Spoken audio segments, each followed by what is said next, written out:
नमस्कार दोस्तों, स्वागत है मेरे चैनल में आप लोगों का। तो मेरे जितने बड़े भाई बहन और माता पिता हैं मैं उनको प्रणाम करना चाहती हूँ। और मैं आप लोगों को बहुत ही प्यारा एक ननद भौजाई का नोक झोंक सोहर के सुना रही हूँ। इसमें भाभी को लड़का हुआ है और ननद अपने भाभी से क्या क्या नेक मांगती है, ये मैं आप लोगों को गाने के माध्यम से सुना रही हूँ। आप लोग गाने को फुल वॉच करेंगे तभी आनंद आएगा। धन्यवाद। बाहर से बोले ननदिया होत सुना, मोरे भाभी होत सुना, मोरे भाभी न हो, मोरे भाभी दे न दे तू सोने, कह सूलिया हो ललन, तोहरे भाई न हो ललन, तोहरे भाई नहीं हो, मोरे भाभी दे ना दे तू सोने, कह सूलिया हो ललन, तोहरे भाई न हो ललन, तोहरे भाई नहीं हो।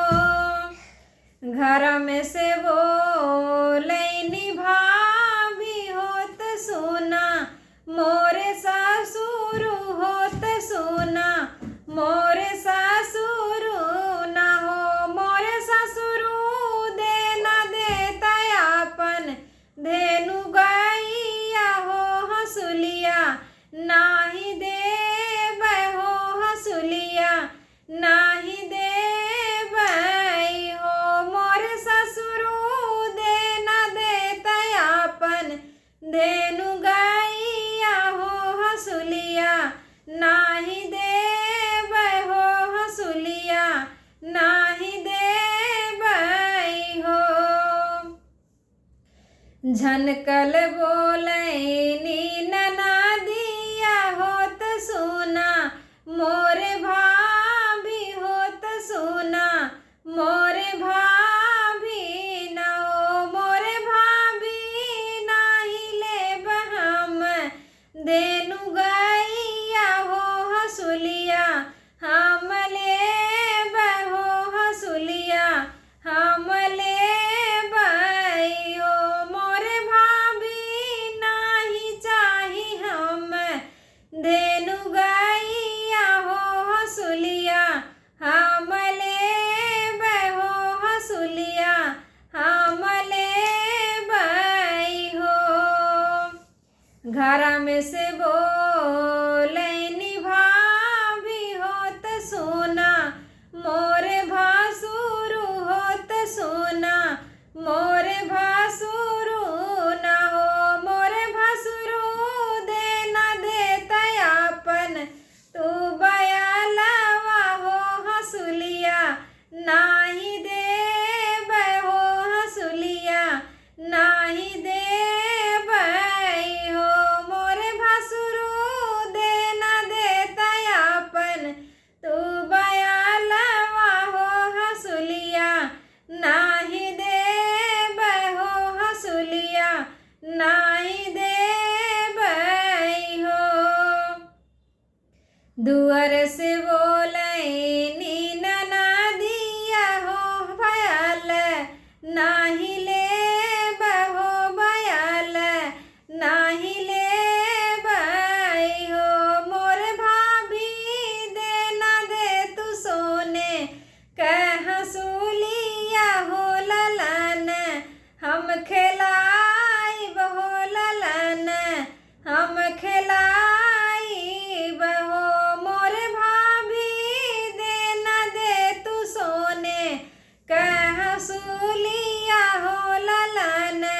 हम खिलाइब हो ललन, हम खिलाइब हो। घर में से बोलैनी भाभी होत सुना, मोरे देवरु होत सुना, मोरे देवरु न हो, मोरे देवरु दे न देता अपन, नीला घोड़ावा हो हंसुलिया, नाही देव हो हंसुलिया, नाही देव हो, मोरे देवरु दे न देता अपन, नीला घोड़ावा हो नाही दे हो हंसुलिया नाही दे हो। दुआरा से बोले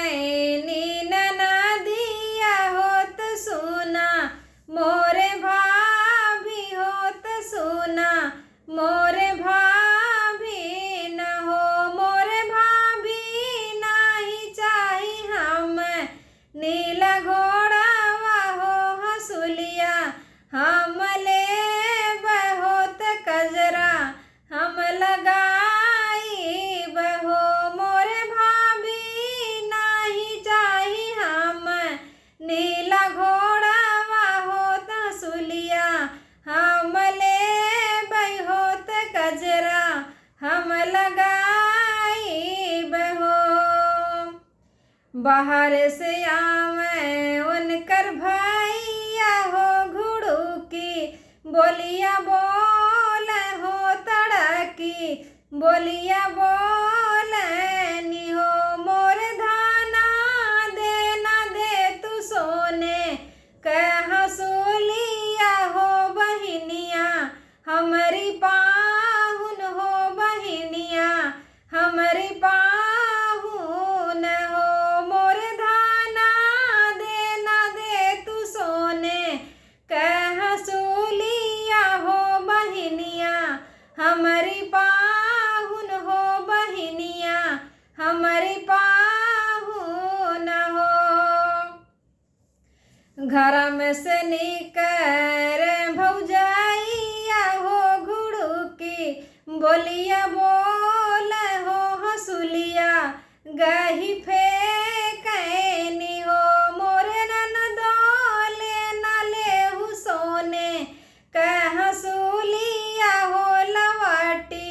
घरवा